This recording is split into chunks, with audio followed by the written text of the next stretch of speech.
दोस्तों नमस्कार। Learning by AP sir YouTube channel में आपका स्वागत है। आइए देखते हैं दैनिक जागरण राष्ट्रीय संस्करण के कौन सी न्यूज़ आपके एग्ज़ाम के पॉइंट ऑफ व्यू से इम्पॉर्टेंट है। प्री कम मेंस कम इंटरव्यू तीनों के को ध्यान में रखते हुए इस न्यूज़ पेपर से इम्पॉर्टेंट खबरें निकाली जाती हैं। तो सबसे पहले जो पहली ये हाईलाइट न्यूज़ बनी हुई है, इसमें काबुल हवाई अड्डे पर मचा कोहराम। तो आपने अभी कई दिन से सुन रखा है और इसको न्यूज़ में लगातार देख रहे हैं कि काबुल में तालिबान एक बार फिर से पूरे अफ़गानिस्तान को अपने कब्जे में ले लिया है। तो उसी के बारे में न्यूज़ है। इसमें वहाँ अफरा तफरी जो मच गई, सभी लोग वहाँ से निकलने की कोशिश कर रहे हैं, दूसरे देशों में भाग रहे हैं, तो उसको लेकर के न्यूज़ है। इसमें ऐसा कोई पॉइंट नहीं है जो आपको हम बताएंगे। अभी एक एडिटोरियल डिस्कशन करेंगे जिसमें अफ़गानिस्तान की कैसी स्थिति उत्पन्न हुई, उसमें अमेरिका का क्या हाथ है, क्या पूरे तरीके से अमेरिका को ही जिम्मेदार ठहराया जा सकता, या अफ़गानिस्तान के जो राष्ट्रपति हैं उनकी भी कुछ इसमें कमी दिखाई देती है, क्या इसके लिए जिम्मेदार रीजन है, इसकी हम चर्चा एडिटोरियल में करने वाले हैं। इसके बाद यहाँ साइड में दिया होगा, ये आपके काम का है। उत्तर प्रदेश में एक संतान वाले पाएंगे अतिरिक्त सुविधाएं। अभी आपने देखा उत्तर प्रदेश सरकार के द्वारा उत्तर प्रदेश जनसंख्या नियंत्रण स्थिरीकरण तथा कल्याण विधेयक पेश किया गया। नाम इसका ज़रूर आप याद रखिएगा, उत्तर प्रदेश और जनसंख्या विधेयक का नाम क्या है? उत्तर प्रदेश जनसंख्या ब्रैकेट में जनसंख्या का क्या किया जाए? नियंत्रण किया जाए और उसके बाद स्थिरीकरण किया जाए। स्थिरीकरण, इसको आप अपनी कॉपी में लिख लीजिएगा। स्थिरीकरण एवं कल्याण विधेयक ये पेश किया गया। तो इसका नाम क्या? उत्तर प्रदेश जनसंख्या नियंत्रण स्थिरीकरण एवं कल्याण विधेयक 2021 पेश किया गया। इसमें जो मुख्य बातें हैं ये आपके सामने लिखी हुई हैं कि 2 बच्चों वालों को ग्रीन कार्ड दिया जाएगा, यानी ऐसे माता पिता जिनके 2 संतानें होंगे उनको ग्रीन कार्ड मिलेगा, और जिनके 1 बच्चा होगा उनको गोल्ड कार्ड दिया जाएगा।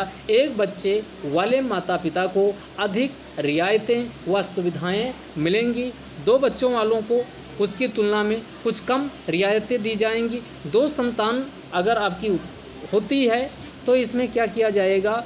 सब्सिडी समेत अन्य लाभ आपको मिलेंगे। लेकिन अगर 2 से अधिक बच्चे होते हैं तो इसमें क्या होगा? चुनाव जो नगर निकाय के चुनाव होते हैं, अगर 2 से ज़्यादा बच्चे होते हैं तो निकाय के चुनाव का मतलब हुआ पंचायतों के चुनाव हुआ, नगर पालिका हुआ, पंचायतों के चुनाव में लड़ने से आपको वंचित कर दिया जाएगा। साथ ही आवेदन जो नौकरी करने के लिए फॉर्म भरे जाते उसमें भी आप आवेदन नहीं कर पाएंगे। इस संदर्भ में उत्तर प्रदेश राज्य विधि आयोग ने भी विधेयक पर अपनी सहमति जता दी है। अब आने वाले जो सत्र है इसमें देखा जाएगा कि ये विधेयक राज्य विधानमंडल से पारित हो पाता है कि नहीं। अगर पारित हो जाता है तो उत्तर प्रदेश में, चूँकि उत्तर प्रदेश पूरे भारत में एक ऐसा राज्य है जहाँ की जनसंख्या सर्वाधिक है और जनसंख्या तेज़ी से जनसंख्या में तेज़ी से वृद्धि भी हो रही है। तो ये आपके लिए इम्पॉर्टेंट है, इतने ही पॉइंट आप राइट डाउन कर लीजिए। अब आगे कंटिन्यू करते हैं जो अन्य न्यूज़ काम की है। यहाँ एक न्यूज़ ये बनी हुई है कि दिल्ली में उद्योग लगाने के लिए अब DPCC की मंजूरी अनिवार्य रूप से आपको लेना होगा। अभी तक क्या होता था कि दिल्ली में जो भी औद्योगिक इकाइयाँ होती थी उनको लगाने के लिए DPCC, इसकी फुल फॉर्म है Delhi pollution control, DPCC Delhi pollution control, और इसका committee Delhi pollution control committee से जब ये जानकारी मांगी गई कि आप बताइए दिल्ली में ऐसे कितने औद्योगिक इकाइयाँ हैं और वो किस स्तर पर प्रदूषण को उत्सर्जित करते हैं, यानी कार्बन डाइऑक्साइड गैस निकालते हैं या ग्रीन हाउस गैसों में उनका कितना योगदान है, तो ये कोई रिपोर्ट नहीं दे पाई, ये जानकारी बताने में असमर्थ रही है। तो इसी को ध्यान में रखते हुए ये अनिवार्य कर दिया गया कि 15 दिन के अंदर DPCC से जितनी भी औद्योगिक इकाइयाँ हैं, चाहे वो छोटी हों, चाहे वो आपकी विशाल इकाइयाँ हों, सभी को औद्योगिक इकाइयों को इससे क्या करना होगा, सहमति लेना होगा। तो ये डीपीसीसी, चूँकि दिल्ली में प्रदूषण स्तर सर्वाधिक है, इसलिए डीपीसीसी की सहमति अनिवार्य कर दी गई है। तो दिल्ली में प्रदूषण को नियंत्रित करने में अगर डीपीसीसी की मंजूरी अनिवार्य की गई तो इससे ज़रूर कुछ ना कुछ परिवर्तन आएगा। अगली जो न्यूज़ बनी हुई है उस पर आपके देखते हैं, जो आपके काम की है उसी पे आगे कंटिन्यू करते हैं। यहाँ देखिए, ये हमने पीआईबी में डिस्कस किया, यहाँ पर फिर एक बार फिर से चर्चा में बना हुआ है।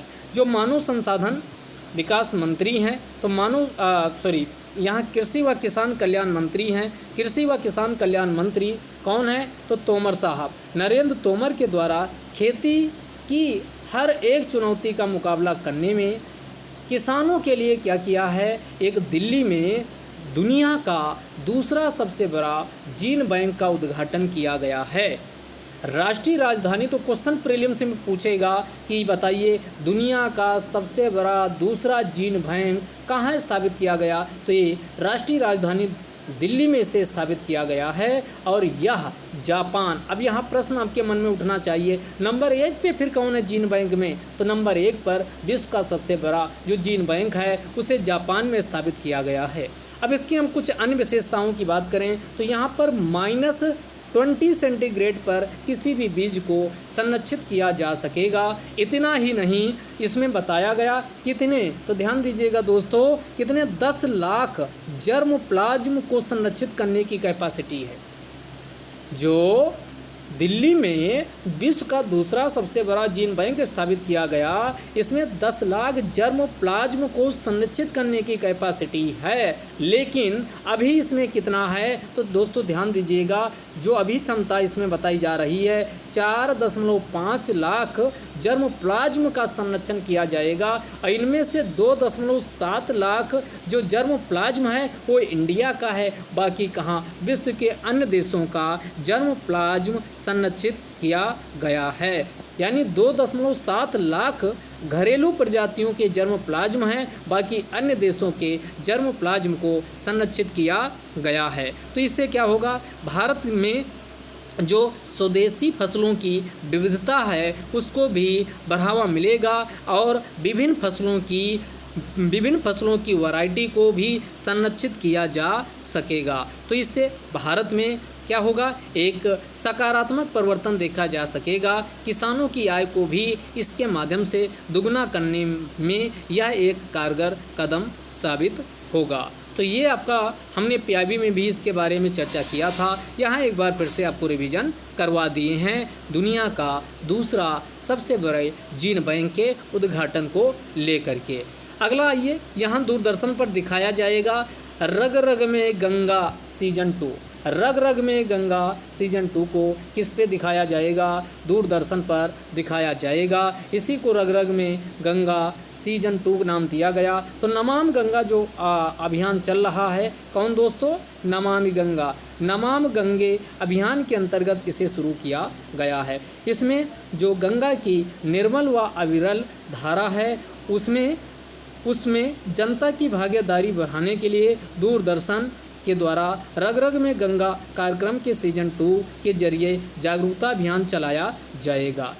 इसको कहाँ से शुरू किया जाएगा, तो उत्तराखंड के बद्रीनाथ जोशीमठ। ध्यान दीजिएगा दोस्तों, इसे कहाँ से शुरू किया जाएगा, इसे उत्तराखंड के बद्रीनाथ जोशीमठ से इसे शुरू किया जाएगा और ये पश्चिम बंगाल के मुर्शिदाबाद तक ये जाएगा। और यहाँ जितनी भी गंगा नदी के किनारे जो सांस्कृतिक व आर्थिक विरासत है उसके झरोखे को दिखाया जाएगा। साथ ही इसमें गंगा की जो सहायक नदियां हैं उनकी गंदगी व प्रदूषण से बचाने के लिए लोगों को इमोशनली यानी भावनात्मक रूप से जुड़ने के लिए भी प्रेरित किया जाएगा। इसके अलावा इसमें 2 मंत्रालय साथ में आए हैं, तो इसका मतलब आप समझ गए होंगे, दूरदर्शन की बात हो रही है तो कॉमन सेंस लगाइए। सूचना प्रसारण मंत्रालय का इसमें योगदान होगा, तो सूचना प्रसारण मंत्रालय। चूँकि गंगा नदी है तो गंगा नदी का आपके जल शक्ति मंत्रालय जो अब नया बन गया है, जल शक्ति मंत्रालय, इन 2 मंत्रालयों के प्रयास से रग रग में गंगा सीजन नंबर 2 को क्या किया जाएगा, लॉन्च किया जाएगा। और यह नेशनल चैनल पे रात को 8:30 यानी 8:30 बजे कब कब प्रसारित होगा, तो ये प्रत्येक हफ्ते के शनिवार व रविवार को ये कार्यक्रम प्रसारित किया जाएगा। प्रत्येक हफ्ते के शनिवार व रविवार को 8:30 बजे इस कार्यक्रम को प्रसारित किया जाएगा। और इसका शुभारंभ कब से होगा, 21 अगस्त जो आने वाला है, 21 अगस्त से शुभारंभ किया जाएगा। और कब तक, 14 नवंबर बाल दिवस मनाया जाता है भारत में 14 नवंबर, तो 14 नवंबर तक ये अभियान यानी ये एपिसोड प्रसारित होते रहेंगे। तो इससे जो गंगा नदी के तट पर प्रमुख स्थान हैं जैसे ऋषिकेश, हरिद्वार, मेरठ, मथुरा, आगरा, कानपुर, अयोध्या, प्रयागराज, वाराणसी, बोधगया, पटना, भागलपुर आदि से होते हुए मुर्शिदाबाद तक ये जो अभियान है, इसमें जन जागरूकता अभियान को दिखाया जाएगा। तो ये अब इसमें बात आती है कि इतना क्यों रग रग में गंगा सीजन 2 को ही क्यों शुरू किया गया, अन्य नदी को क्यों नहीं लिया गया। क्योंकि दोस्तों आपको बताते चलें कि गंगा नदी है सिर्फ जीवनदायिनी नदी ही नहीं है। यह पूरे भारत की अगर बात किया जाए तो 40% लोगों को, फिर से इसको ध्यान दीजिएगा, भारत की 40% लोगों की रोजी रोटी यानी रोजी रोजगार से लेकर के पेयजल का आधार गंगा नदी है। इसलिए इसकी लोकप्रियता पहले सीजन में खूब सराही गई है और दूसरे जो सीजन है इसमें गंगा जो नदी की सामाजिक, सांस्कृतिक व आर्थिक विरासत है इसको दिखाने का प्रयास किया जाएगा, ताकि दर्शकों को गंगा नदी की अहमियत को व उसकी महत्ता के बारे में बताया जा सके और इसे जो गंगा नदी की अविरल व निर्मल जो धारा है उसको भी बनाए रखने में लोगों की सहभागिता को सुनिश्चित किया जा सके। तो ये रहा न्यूज़ आपके काम का है, इसलिए हमने फिर से आपको डिस्कस यहाँ कर दिए हैं। अगला यहाँ एक न्यूज़ बनी हुई है कि पिछली बार 16 अगस्त को हमारे माननीय प्रधानमंत्री वाजपेयी जी नहीं रहे, तो ये 16 अगस्त को वाजपेयी जी को श्रद्धांजलि अर्पित की गई। तो यहाँ ये न्यूज़ नहीं है, यहाँ 1-2 फैक्ट हैं। इनकी जो समाधि स्थल है उसको किस नाम से जाना जाता है, तो ये वाजपेयी जी की जो समाधि स्थल है इसे सदैव अटल के नाम से जाना जाता है। दूसरा आपके लिए जो फैक्ट फिगर पता होना चाहिए, इन्हें 2015 में भारत का सबसे बड़ा पुरस्कार जिसे क्या कहा जाता है, भारत रत्न कहा जाता है, तो इन्हें भारत रत्न से भी नवाजा जा चुका है। इनकी कब डेथ हुई थी, तो दोस्तों ध्यान रखिएगा 16 अगस्त 2018 में, 16 अगस्त 2018 में। तो यहाँ 2 फैक्ट आपके एग्ज़ाम के लिए इम्पॉर्टेंट थे, वो हमने आपको बता दिए। अगला ये न्यूज़ का हमने चर्चा कर लिए हैं, कुपोषण से लड़ने में निर्णायक साबित होगा फोर्टिफाइड चावल। फोर्टिफाइड चावल क्या है, तो इसको हमने सुबह वाली वीडियो में भी डिस्कस किया था और आपको बताया था कि फोर्टिफाइड चावल का मतलब होता है जब चावल में सूक्ष्म पोषक तत्व जिसे माइक्रो न्यूट्रिएंट्स कहा जाता है, इनकी कमी को पूरा करने के लिए जो सूक्ष्म पोषक तत्व होते हैं उसकी कमी को पूरा करने के लिए चावल में ही आयरन, फोलिक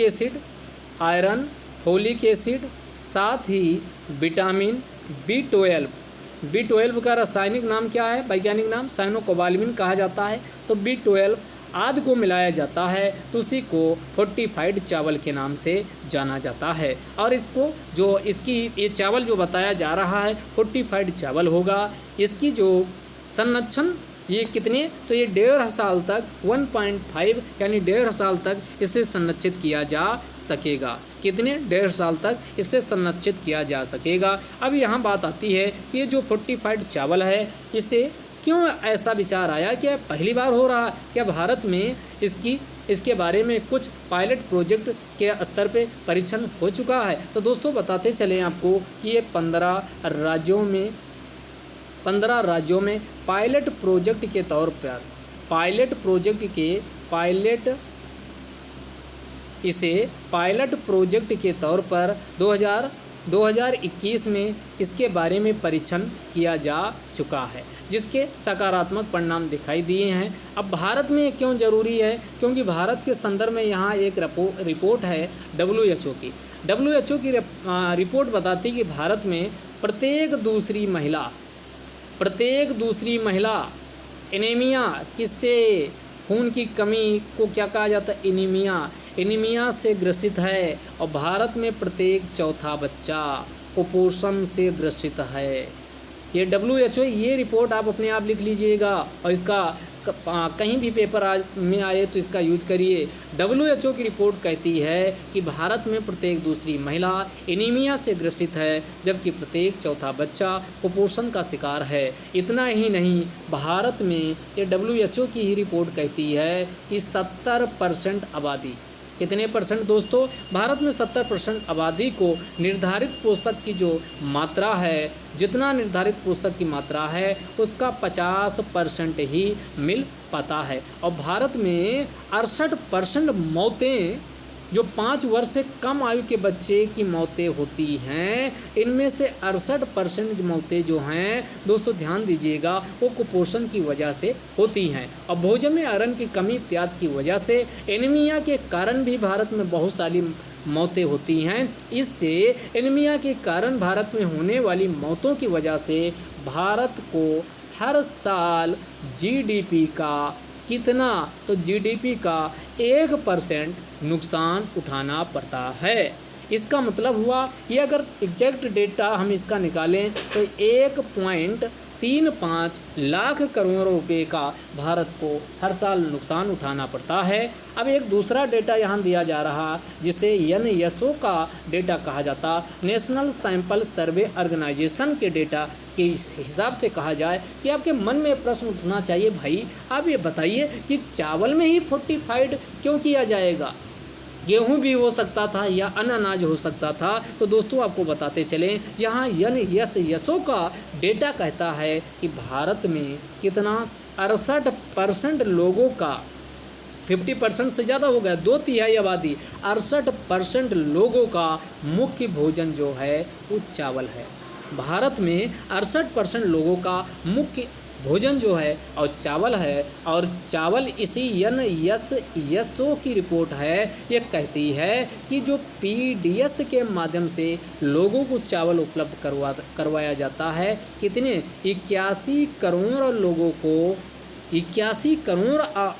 को चावल PDS के माध्यम से उपलब्ध करवाया जाता है। अगर इसका हम 81 करोड़ को कितना चावल दिया जाता है, इसको हम निकालें तो 3.5 लाख करोड़ टन आता है।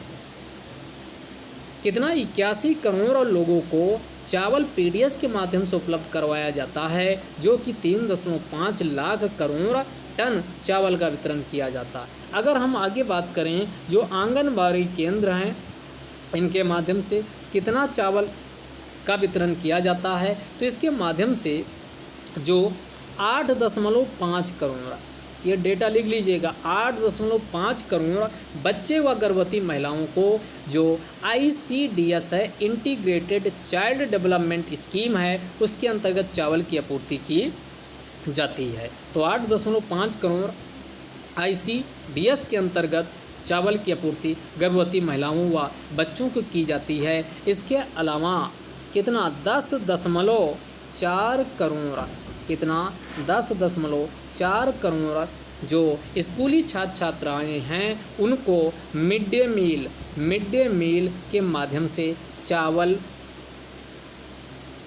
उपलब्ध कराया जाता है। इसके अलावा अगर अन्य की बात करें तो जो फोर्टिफाइड राइस है, यह अमेरिका, पनामा व फिलीपींस जैसे देशों में पूरी तरीके से सफल रहा है। अगर भारत में बात करें तो इसका जो एक्सपेरिमेंट किया गया, इंटीग्रेटेड चाइल्ड डेवलपमेंट स्कीम जो ICDS स्कीम है plus mid day meal scheme है, इसके अंतर्गत इसका परीक्षण किया जा चुका है और इसके अंतर्गत इसे 2021 में शुरू किया गया था। और 2021 में इसे महाराष्ट्र के गढ़चिरौली उड़ीसा के गजपति व कर्नाटक के बेंगलुरु में इसका पायलट प्रोजेक्ट के तौर पर इसका परीक्षण किया गया। जो 15 राज्यों में पायलट प्रोजेक्ट के तौर पर इसका परीक्षण किया गया था, उनमें इन जिलों में काफ़ी सकारात्मक परिवर्तन देखने को मिला है। इतना ही नहीं, इसे 2022 में, कब 2022 में इसे कहाँ, तो सभी जो आकांक्षी जिला हैं वहाँ पर भी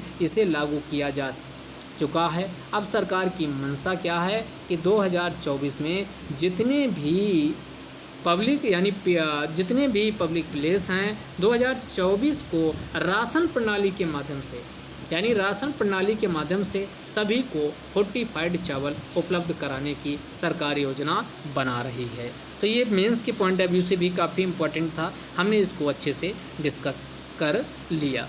अब आगे कंटिन्यू करते हैं। इस पेज में आपका कोई काम का नहीं, जहाँ काम का नहीं है तो वहाँ आपका इसमें कोई देखने की ज़रूरत नहीं है। यहाँ पिछड़ा वर्ग की सामाजिक आर्थिक स्थिति जानने को आयोग बनाएगा मध्य प्रदेश सरकार। अभी आपने देखा एक आपका विधेयक पारित किया गया जो 127वां विधेयक था, उसमें कहा गया कि जो ओबीसी में कौन कास्ट शामिल होगी इसको अब कौन तय करेगा, तो इसको तय करने की आज़ादी राज्यों को दे दी गई है। तो इसी को ध्यान में रखते हुए ये आपका न्यूज़ ये बनी कि पिछड़ा वर्ग की सामाजिक आर्थिक स्थिति जानने के लिए आयोग कौन बनाएगा, तो मध्य प्रदेश सरकार के द्वारा आयोग बनाए जाने की बात कही गई है। यहाँ एक और दूसरी न्यूज़ बनी हुई है कि बेंगलुरु का जो IISc है, इंडियन इंस्टीट्यूट ऑफ साइंस, ये सर्वोत्तम स्थान रहा है। एक रैंकिंग जारी की गई, उस रैंकिंग को आप यहाँ देख लीजिए। Indian institute of science Bengaluru को क्या किया गया, देश का सर्वोत्तम शिक्षा संस्थान का दर्जा प्राप्त हुआ। ये रैंकिंग 2021 के academic ranking of world university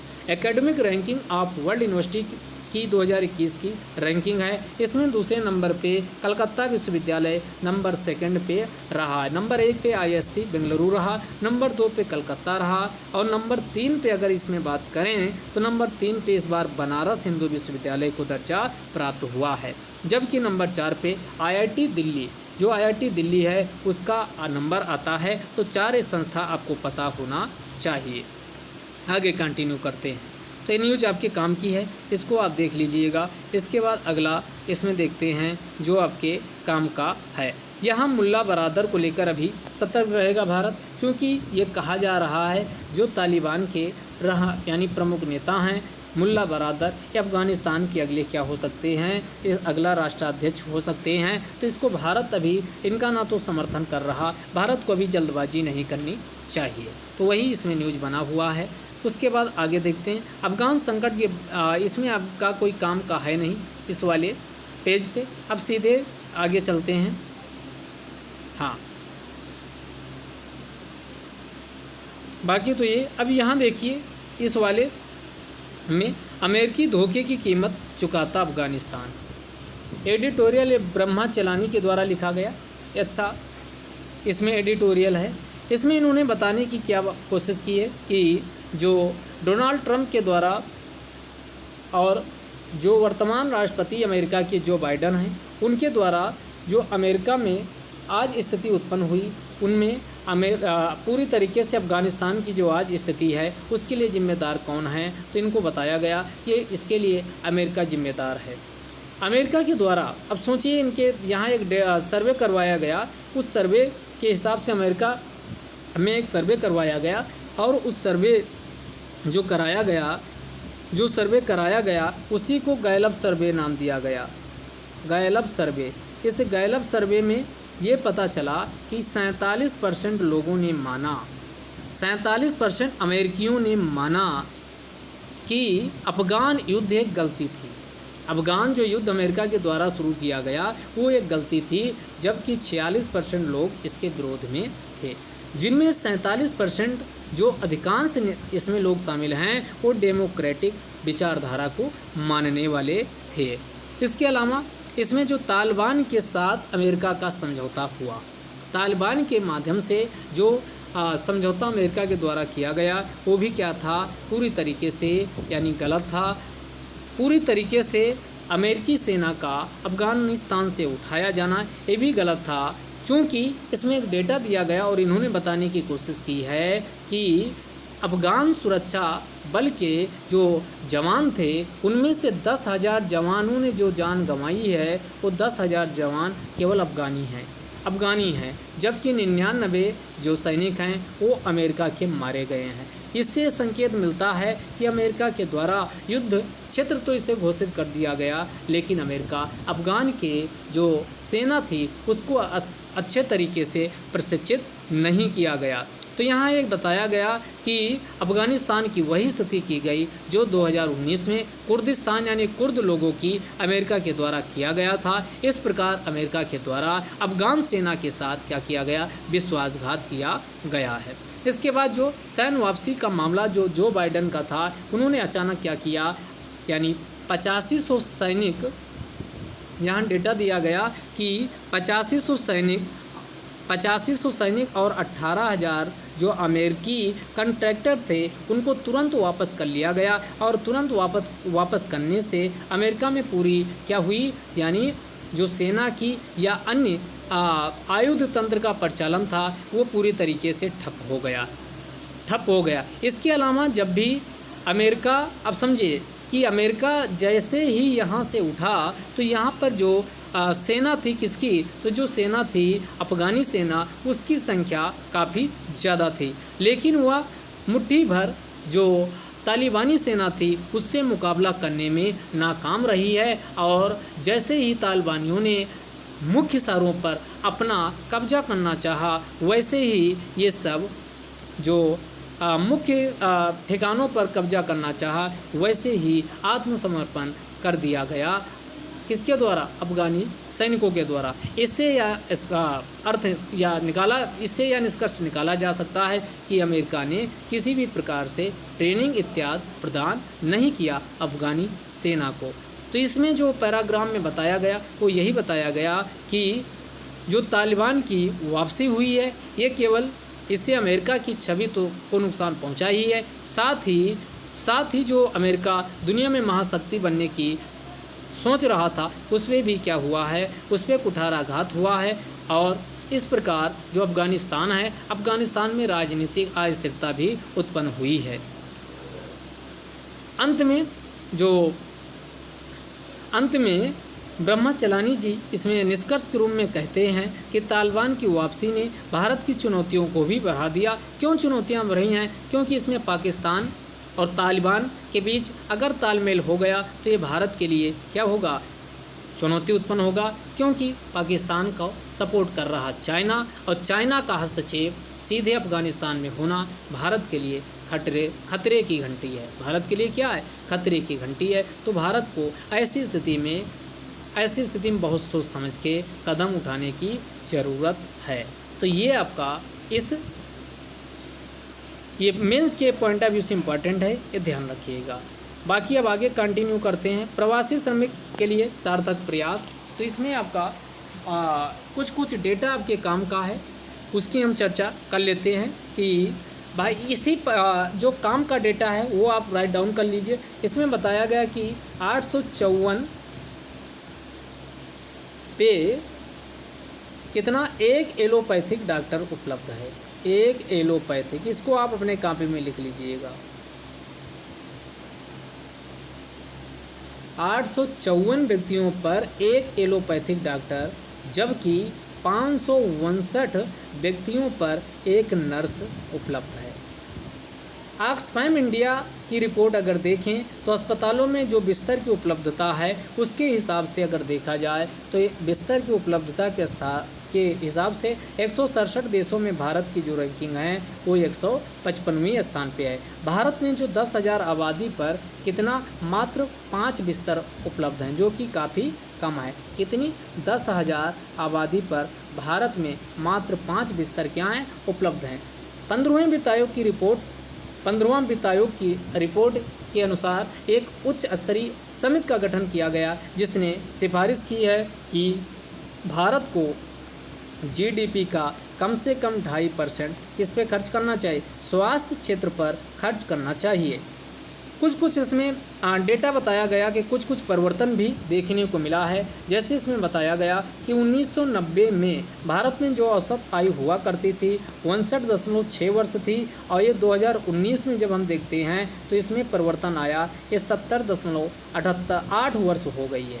1990 में भारत की जीवन प्रत्याशा जो औसत आयु होती थी 59.6 वर्ष थी, लेकिन 2019 में 70.8 वर्ष हो गई है। इसमें प्रमुख रूप से जो जिम्मेदार रहा, इसके लिए नेशनल हेल्थ मिशन चलाया गया, जिसमें उपचार के पहले और उपचार के बाद काफ़ी प्रयास किया गया है। इसके अलावा आत्मनिर्भर भारत अभियान के अंतर्गत जो स्वास्थ्य क्षेत्र है उसमें भी अच्छा खासा प्रयास किया गया, और बजट में भी लगातार वृद्धि स्वास्थ्य व खुशहाली क्षेत्र में की गई है। 2021 और 22 का जब बजट की बात आती है, 2021 व 22 के बजट में जो स्वास्थ्य के लिए पैसा आवंटित किया गया वो 2,23,846 करोड़ रहा है।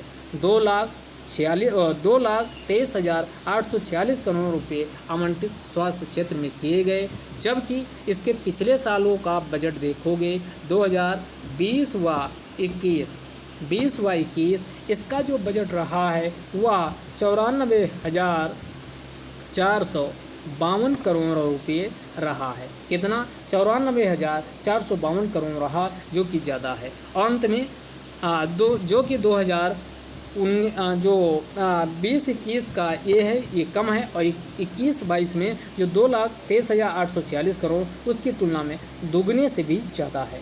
इसके अलावा नोबेल पुरस्कार विजेता उनका एक यहाँ स्टेटमेंट दिया गया, उसको आप निबंध में लिख सकते हैं, जिनका नाम क्या है? एंगस डीटन का स्टेटमेंट दिया गया।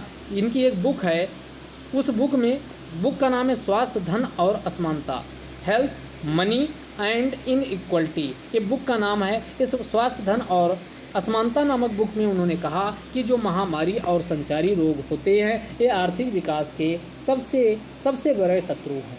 इसको आप सीधे लिख सकते हैं कि महामारी और संचारी रोग कौन? तो ये एंगस डीटन ने कहा, क्या कहा? महामारी और प्लस संचारी रोग। इसको आप लिख लीजिएगा, महामारी और संचारी रोग ये किसके? ये आर्थिक विकास के सबसे बड़े शत्रु हैं। अगर महामारी आ गई या संचारी रोग फैल गया तो उस देश का आर्थिक विकास नहीं हो सकता है। अर्थात महामारी व संचारी रोग आर्थिक विकास के सबसे प्रबल व सबसे बड़े शत्रु होते हैं। तो ये जो हमने आपको बताया कि इसके बाद अलग अलग डेटा इस वाले में दिया गया कि जो प्रवासियों की स्थिति कोविड-19 के दौरान लॉकडाउन हुआ तो उस दौरान काफ़ी डामाडोल रही। जो अधिकांश मजदूर या तो यूपी के होते या बिहार के होते, पश्चिम बंगाल, मध्य प्रदेश के होते हैं, और ये काम करने के लिए दिल्ली, पंजाब, हरियाणा, राजस्थान, महाराष्ट्र जैसे क्षेत्रों में जाते हैं। जब लॉकडाउन लगा तो किसी पैदल से लेकर के कई उन्हें दिक्कत का सामना करना पड़ा। कई लोगों ने रास्ते में दम तोड़ दिया, कई की स्थिति खस्ता हाल हुई, बदहाल हुई, लेकिन वो अपने गाँव की ओर वापस लौटे। अब इसमें बताया गया कि चूंकि राज्यों के बीच कोऑर्डिनेशन नहीं था, हालांकि इसके लिए कहा गया कि एक इंटर-स्टेट अंतर्राज्यीय प्रवासी नीति लाई गई थी। अंतर्राज्यीय प्रवासी नीति थी और ये अंतर्राज्यीय प्रवासी नीति 1979 की थी। लेकिन ये नीति होने के बावजूद जो राज्यों के बीच किसी भी प्रकार का कोई कोऑर्डिनेशन देखने को नहीं मिला है, तो ये स्थिति इसको इसलिए भी डामाडोल हुई। अब वर्तमान समय में जो मज़दूर हैं वो मज़दूरों के लिए एक अंतर्प्रवासी नीति, एक प्रभावी व कारगर अंतर्राज्यीय प्रवासी नीति की दरकार है। तो ये इसमें बताया गया है। उसके अलावा जो नॉर्मल स्थितियां हों तो नॉर्मल आप सारी जानते हो, इसमें आप इसको रीड कर लीजिएगा। बाकी इसमें कुछ ऐसा है नहीं जो आपके एग्ज़ाम के लिए काम का हो। जितनी चीज़ें आपकी एग्ज़ाम के लिए काम की थी हमने आपके सामने उसको डिस्कस कर दिया है। तो दोनों जो अभी आपका ये वाला यहाँ पर जो एडिटोरियल दिया हुआ है और साथ ही जनसत्ता का स्वास्थ्य के क्षेत्र में चुनौतियाँ, इन दोनों को मिला करके हमने एक साथ डिस्कशन किया है। तो दोनों एडिटोरियल यहाँ राष्ट्रीय जो एडिशन का दैनिक जागरण राष्ट्रीय संस्करण है, राष्ट्रीय एडिशन, नेशनल एडिशन, साथ ही जनसत्ता, दोनों के एडिटोरियल को मिला करके हमने डिस्कशन किया है। तो आज का डिस्कशन यही समाप्त करते हैं, अगले डिस्कशन में फिर मिलेंगे। जय हिंद, जय भारत।